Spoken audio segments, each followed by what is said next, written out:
Welcome to Empowered. I'm Elizabeth Naumovski. Today is a special episode.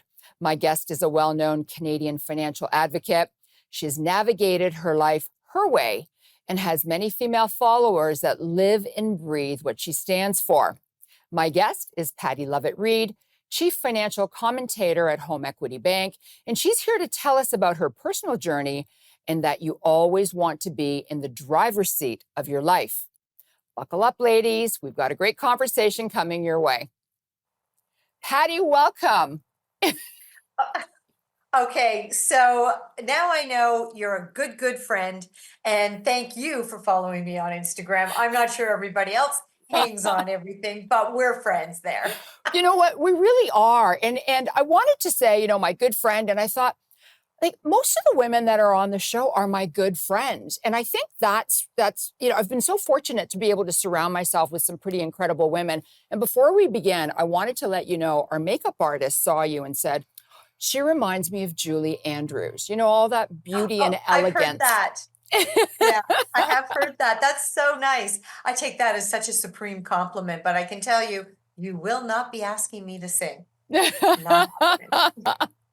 So, okay, let's begin. Pattie, your topic, you always want to be in the driver's seat of your life. Can you change before you have to? I think it's imperative to change before you have to in life. And, when I reflect back on everything I've been doing throughout my life, I think I've always moved before someone told me it was time to move or I felt I had to move because I wanted to continue to grow, to explore, to see new things. I do think you're responsible for your own actions in many cases, or in some cases, inaction.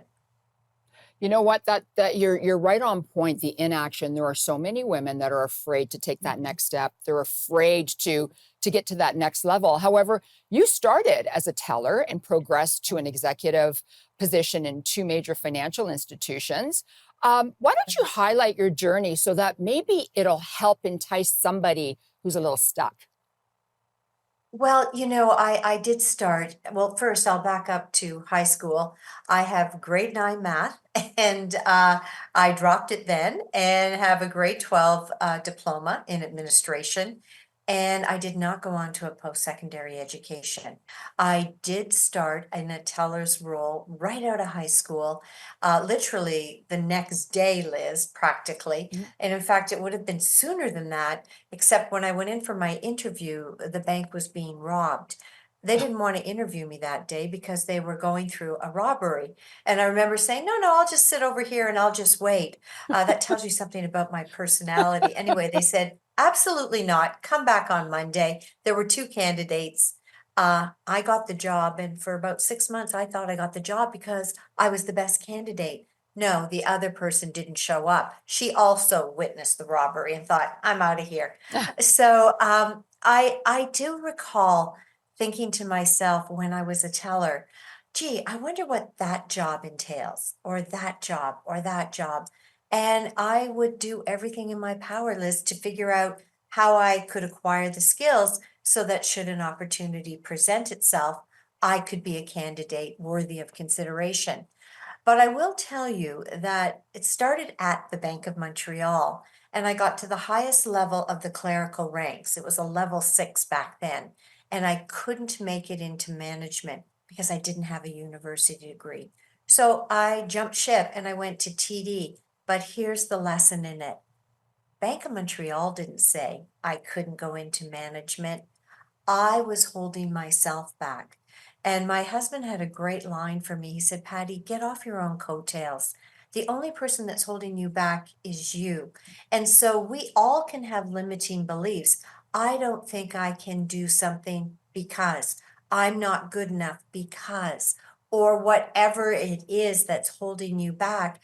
And sometimes you've got to get out of your own way. You're 100% correct. And the fact that you said you had grade 9 math, I was always terrified of Bay Street, the financial district. I always Mm. thought that, you had to be super smart to be successful there. We are super smart, but we're smart in other ways as well. I wanted to stay away. I wanted to Thank you stay for away saying from that. I wanted to stay away from numbers because I love art and I love fashion. But when we come back from the commercial break, we will continue and we'll discuss the first significant change in your life. So please don't go away. We'll be right back with more Pattie Lovett-Reid.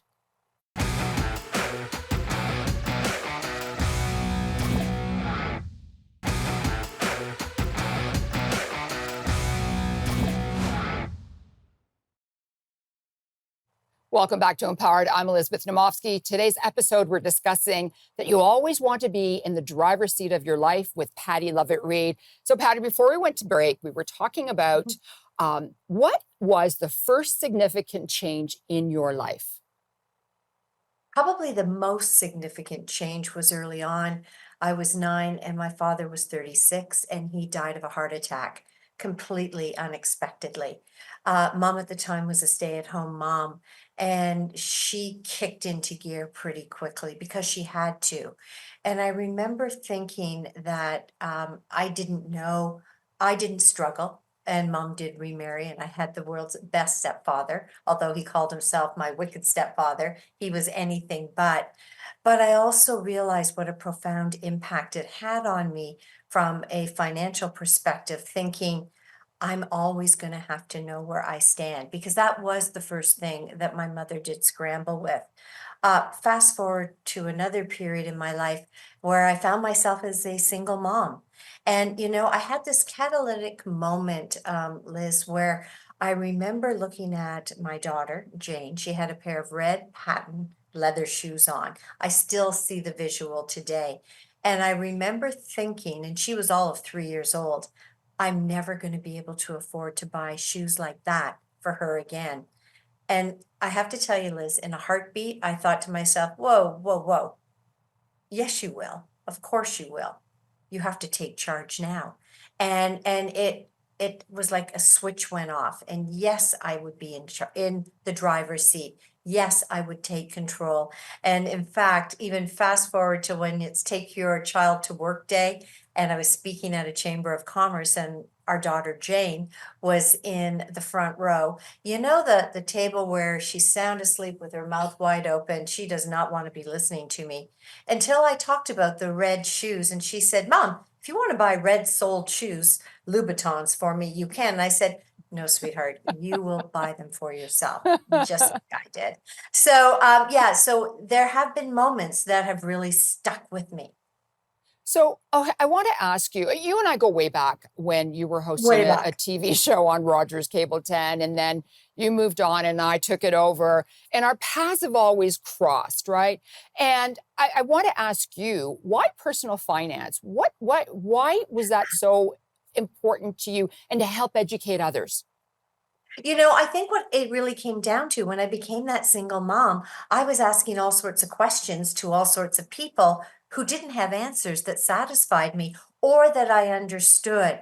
And it was in those moments that I thought to myself, wait a minute, you know what? If I'm not understanding this, there are a whole host of people out there not understanding it.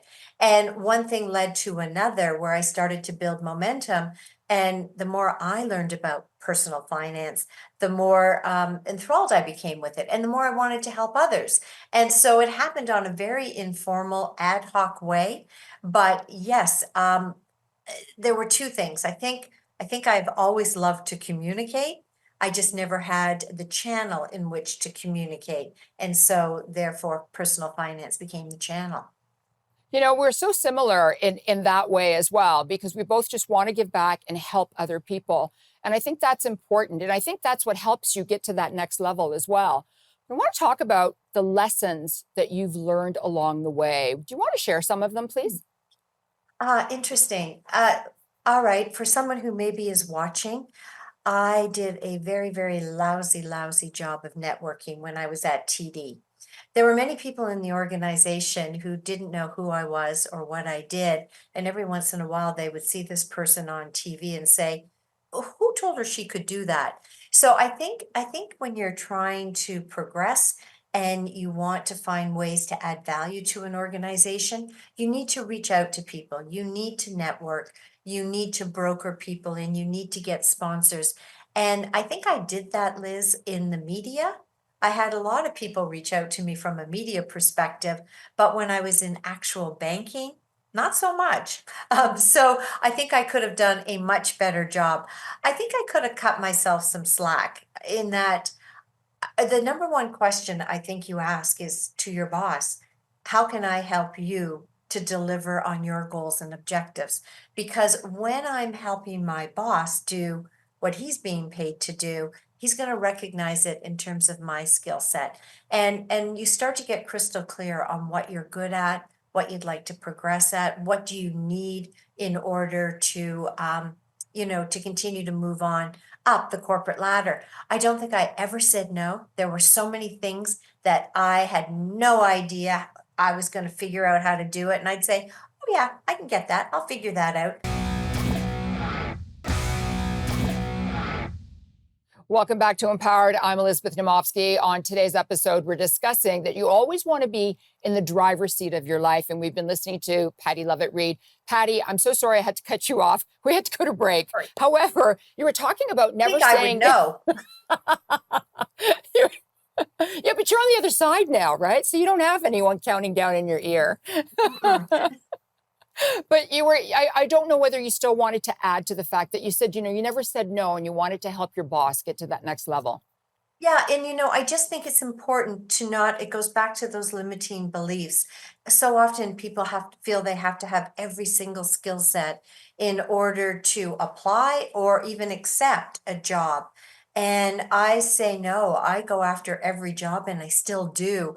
It's called earn the right to say no. So I may not have all the qualifications someone's looking for, but that doesn't mean I'm not going to give it my best shot. I may decide after they've offered me a job that it's not the right job for me, but I'm not going to take myself out of the running until I'm actually at the job offer. That's a really good point that you make, because a lot of people have that negativity in their head, thinking that they're not good enough, they're not smart enough, the job's not right for them, they're not going to be accepted.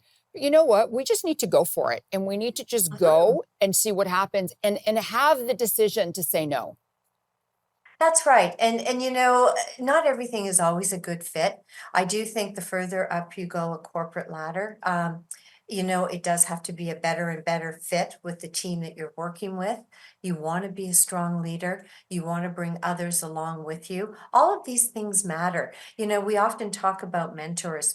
There are so many mentors I have had in my life. Sometimes they're 18-year-old kids that are saying, Patty, you got to figure out this Instagram because you are not doing it. I at first one guy pulled me aside and he goes, I don't want to insult you, but you have the boomer pause. What is that? It's when you go live and you can't get your guest up and there's this 3-second pause before you go. He said, no, you got to be on point. You got to do this, you got to do that. He is a great mentor to me. I've learned Absolutely. a lot. There are senior executives that are mentors. There are mentors in all walks of life, which is why I try to be to some who are trying to come up in the industry. So you and I talked about social media, and I'm going to segue to social media right now. Okay. And you have an incredible amount of followers, and they love you. That you've got really good, dedicated followers, and not a I lot of have a people nice have community. that. But how does social media play a role in your life today? Social media is fascinating to me. When I went on it, it was to be current and to see what it was all about. I can tell you when I made the personal decision to retire from CTV, within a week, I had 5 job offers, good job offers. One of them I took and I'm the chief financial commentator for HomeEquity Bank, and hope to be with them. Who knows how long? I love it there, and they're a great organization. But other organizations have reached out. Some on a contract. One contract falls off, another one comes on. Partnerships, collaborations. But you made reference to the community. I have a really great community. I can tell you since October 2012, when I went on, I've only ever blocked 5 people. 4 of them were women because they were just mean. They were, and I life is short. I don't follow me. but you don't have to be mean. And one was a man and he just was inappropriate. But 5 out of 44,000 followers, Yeah. that's nothing. And so social media can be what you want it to be. I share a moment in my day, not my whole day. People think they have my whole life on there. Not really, but they have what I care to share with them. Yeah. So it's really interesting because, social media has given a lot of people a voice to be mean. And you're right. Yeah. You and I, we are trying to build a community to help people. Be kind to each other, be nice to each other. And, when somebody's Oh, mean, there's absolutely no need for it because you're not mean. I'm not mean. We're not mean to other people. So I really don't understand yeah. why. Um, I There are so many levels to that. I guess all I really want to say is that social media is probably not going to disappear. It can be a very, very good tool to network. I also like LinkedIn. I True story, Liz, I did put up open for hire. I didn't know I actually did that. And I looked at my name and I kind of thought, what am I saying about myself that I'm available for hire? In any event, two more job offers came out of it. There you go. okay, when we come back, we're going to talk about your younger self.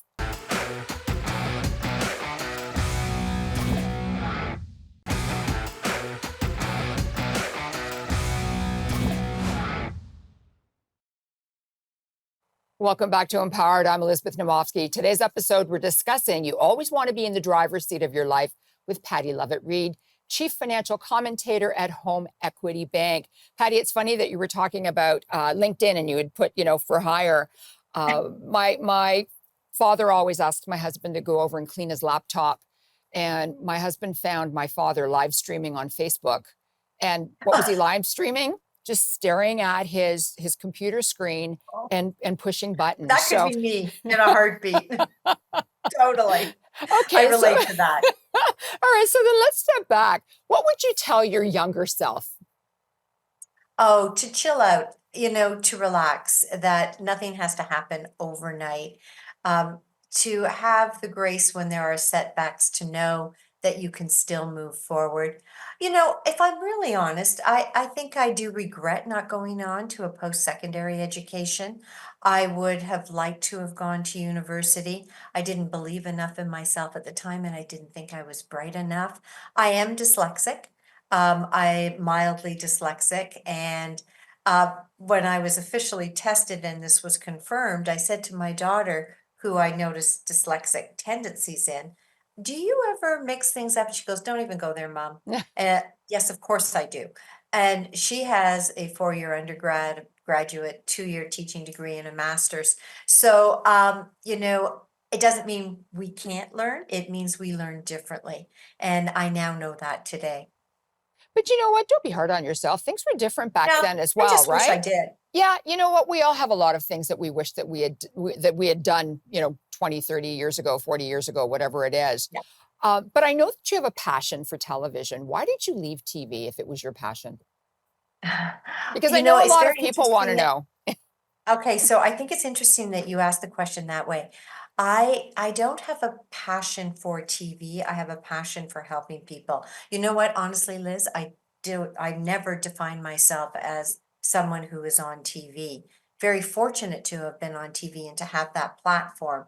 And so the fact that I don't look at where I've come from, leaving TV, I've looked at where am I going to and the things I get to do now. And that's my focus. And so I loved it, but getting up at 3:30 in the morning, and this is not breaking news. I'm not 20. So my doctor said to me, "Pattie, there are two things that you've prioritized all your life and you're not doing it right now.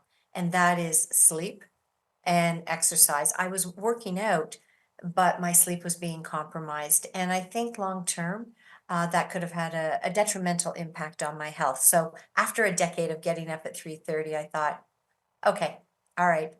I'll wave the white flag and do other things.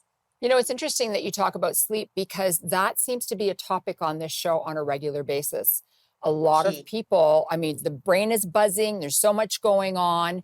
And when you're trying to sleep, you're actually not sleeping because your brain is buzzing. So, Yeah. you're not alone. A lot of women are doing this. Now, we have Well, just, except I will say, Liz, I do get 7.5 hours sleep, maybe 8. And I go to bed at the same time. I wake up at the same time. I have rituals. I put away the yeah, electronics, I have a dark room because it's so key to me and it's so key to our health. it's important. It's really, really Yeah. important. We have less than a minute left. And Okay. what I want to ask you is, what is the message that you would like to leave with all the viewers, throughout all of your experiences? Oh, in 30 seconds. My focus is always on sunrises, not sunsets, and you can take that into the context. There will be speed bumps in your life. There will be detours, but that's okay. You can get back on track. And my very first gift from my husband, I will share with you, was a plaque that he made from Walt Disney. And it said, if you can dream it, you can do it, but so can you. That is So that amazing. would be it. You know what, Patty, that's amazing. You left this on such a high note. Thank you so Good. much for coming on. Great to see you again. And we need to get together I owe for you lunch again lunch. I soon. owe you a lunch. I Sounds do. good. Sounds good to me. Take care. Okay. Thanks. Bye for now. We've seen firsthand with Patty what it takes to be in the driver's seat of your life. She's come a long way from her job as a teller. She was open to taking risks, open to the thought of failure, and looked forward to her successes. We need to look at Patty and be inspired by her. Taking those risks and having goals is what makes life so interesting. Remember, surround yourself with strong, inspiring women. I'm Elizabeth Naumovski, and I'm here to empower you and make frugality fashionable. Bye for now.